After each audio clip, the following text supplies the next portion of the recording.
રીતના એની અંદર બેસી જશે. લાલ લીલા મરચાં, એને ખાવાની મજા આવે છે ઇન્સ્ટન્ટ ચટણી કે સોસની સાથે. સોફ્ટ મજાની એકદમ સ્વાદિષ્ટ વડી થઈ છે. જરૂર બનાવજો.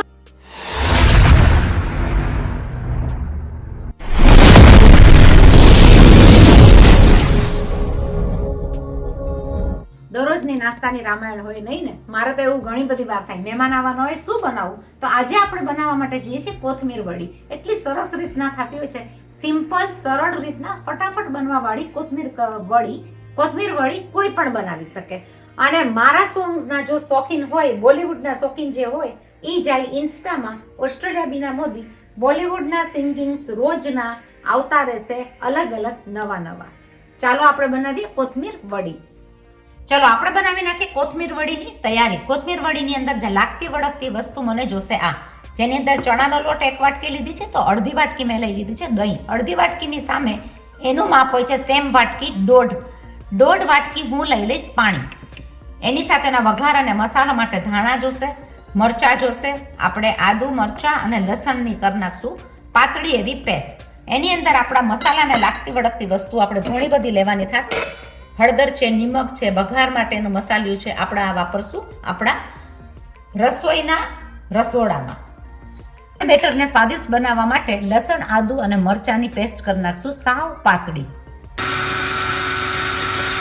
આપણે કરી નાખી છે સાવ પાતળી એવી મિક્સ થઈ જાય એવી પેસ્ટ. હવે આપણે બનાવી નાખશું કોથમીર વડી માટેનું ખીરું. તો મેં લઈ લીધું છે 1 વાટકી જેટલો ચણાનો લોટ, જે છે 20 ગ્રામ જેટલો.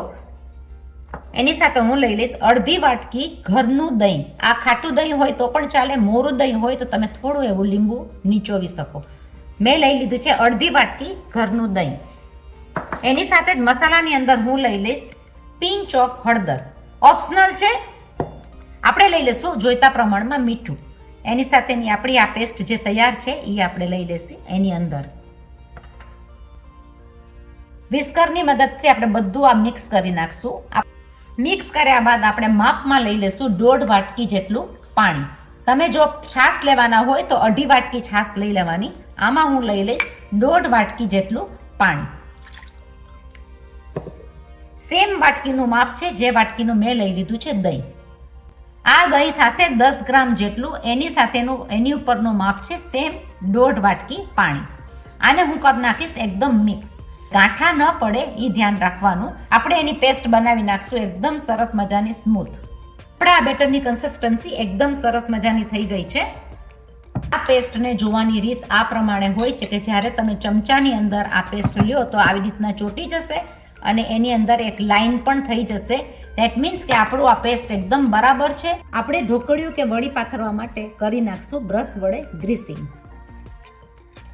ઓઇલનું ગ્રીસિંગ કરવાથી તરત જ વડી ઉખડી જશે અને બહુ જ સરસ રીતના થઈ જશે. જ્યારે આપણે ગેસ ઉપર પેન તૈયાર છે ત્યારે આપણે એ ખીરુંને લઈ લઈશું પેનની અંદર અને આપણે એક સરખું હલાવ્યા રાખશું કે ગાંઠા ન પડે અને સરસ રીતના એનું પેસ્ટ થઈ જાય. એક જ લાઈનમાં હલાવવાથી એકદમ સરસ રીતના એનું પેસ્ટ જાડું થઈ જશે. આ તમે પ્રેશર કુકરમાં પણ કરી શકો અને તપેલામાં પણ કરી શકો. પણ આ વડી બહુ જ સરસ થતી હોય છે. બહુ હેલ્ધી નાસ્તો છે કારણ કે આની અંદર ઓઇલ જાતું નથી. આ નાસ્તો થશે હેલ્ધી. આ આપણે બનાવીએ ખાંડવીની માફક એ પ્રમાણે એને હલાવ્યા રાખવાનું છે જેથી કરીને એ ઘાટું થઈ જાય. તમને વધારે પડતું જાડું લાગે તો તમે સેજ પાતળું કરવા માટે જરાક એવું પાણી પણ નાખી શકો. પણ આ કન્સિસ્ટન્સી એકદમ આપણી બરાબર છે. એને એક સાથે એક લાઈનમાં આપણે હલાવશું 5-1 મિનિટ. 2 થી 3 મિનિટ હલાવ્યા બાદ તમે જોઈ શકો છો કે એનું થિકનેસમાં ઓલરેડી આવી ગયું છે. આપણે એને એક સરખું હલાવ્યા રાખશું કે એની પેસ્ટ એકદમ સરસ મજાની ઘાટી થઈ જાય ખાંડવીની માફક. ના આપણે ખાંડવી કરતા હોઈએ છીએ એ પ્રમાણે આપણે ચેક કરશું. પણ આપણે બનાવશું આ ઢોકળિયા કે કોથમીર વડી. ભાઈ આ તો કોથમીર વડી છે, કોથમીર તો જાશે. આપણે એની અંદર નાખી દઈશું થોડા ધાણા. થોડું સ્વાદ વધારવા માટે આપણે નાખી દઈશું એની અંદર લીંબુ. કારણ કે મારું છે ઘરનું દહીં. ખાટું દહીં હોય તો તમને આની જરૂરત નહીં પડે. આને ચેક કરવાની રીત આ થિકનેસ ઉપર આવી જશે. હજી આ થિકનેસમાં થોડું ઢીલું છે તો આપણે એને કરવા દઈશું થોડું ઘાટું.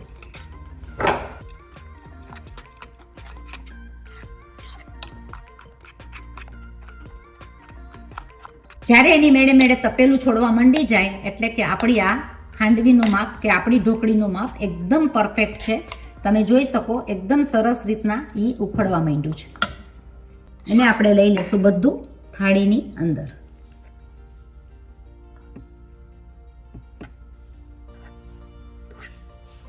આપણે ખીરુંને પાથરી નાખશું. વાટકીની મદદથી તેલ લઈને એકદમ સરસ રીતના પથરાઈ જશે આખી થાળીમાં. તમે જોઈ શકો છો કે આપણી વડી બહુ સરસ રીતના પથરાઈ ગઈ છે અને એકદમ જ સ્વાદિષ્ટ થઈ છે. જરૂર બનાવજો. સિમ્પલ રીતના હેલ્ધી તેલ વગરનો આ નાસ્તો છે પણ બહુ જ સ્વાદિષ્ટ થતો હોય છે. તો સબસ્ક્રાઇબ કરજો મારી ચેનલને લાઈફ ઇન ઓસ્ટ્રેલિયા વિથ બીના મોદી. આને આપણે 5 મિનિટ માટે ઠરવા દેશું. કરશું પછી એના કટકા અને કરશું જોરદાર સ્વાદિષ્ટ વઘાર. સરસ મજાના આ ઢોકળિયા સાથે આપણે બનાવશું એક ઇન્સ્ટન્ટ ચટણી જે એકદમ જ સ્વાદિષ્ટ થશે. જેની અંદર હું લઈ લઈશ થોડી મરચાંની ભૂકી. એની સાથે હું લઈ લઈશ માપથી થોડુંક એવું નિમક. લઈ લઈશું આપણે મસ્ત મજાનું સ્વાદ વધારવા માટે લીંબુ. લીંબુની સાથે થોડુંક એવું ગરમ તેલ. એને આપણે મિક્સ કરી નાખશું. ચટણી બનાવશું ઇન્સ્ટન્ટ ચટણી થોડું એવું પાણી નાખીને. આ આપણી ચટણી એકદમ જ સ્વાદિષ્ટ થતી હોય છે. લાલ ચટક સ્વાદવાળી ચટણી ખટાશ અને તીખાશથી બનેલી બહુ જ સરસ લાગતી હોય છે. આ ઢોકળિયાની ઉપર પાથરીને ખાવાથી બહુ સ્વાદિષ્ટ બનતી હોય છે. અને એની સાથે આપણે લઈ શકીએ બીજું છોકરાઓ માટે સોસ. આપણી તૈયાર થઈ ગઈ છે 2 જાતની ચટણીઓ અલગ અલગ રીતના સોસ અને ઇન્સ્ટન્ટ ચટણી. એ બહુ જ સરસ થઈ છે. આપણે એના કરી નાખશું સરસ મજાના પીસીસ. આપણે વઘારમાં લઈ લીધી છે રાઈ, જીરું, લીમડો. એની અંદર લઈ લેશું જોઈતા પ્રમાણમાં લાલ લીલા મરચાં. આપણી આ ઢોકળિયા એકદમ જ સરસ રીતના વઘારમાં જશે એની અંદર. એની ઉપર આપણે લઈ લેશું જોઈતા પ્રમાણમાં તલ.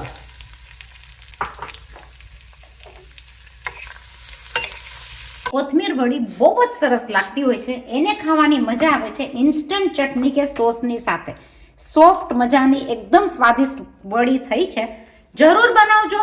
સબસ્ક્રાઇબ કરો લાઈફ ઇન ઓસ્ટ્રેલિયા વિથ બીના મોદી. સાવ સહેલી રીતના આપણે આ વડી બનાવી. નવી નવી રેસીપી અલગ અલગ બહુ બધી આવે છે. જરૂર જોજો. ચટણીઓ સાથે કોથમીર વડી આપણી આ તૈયાર છે.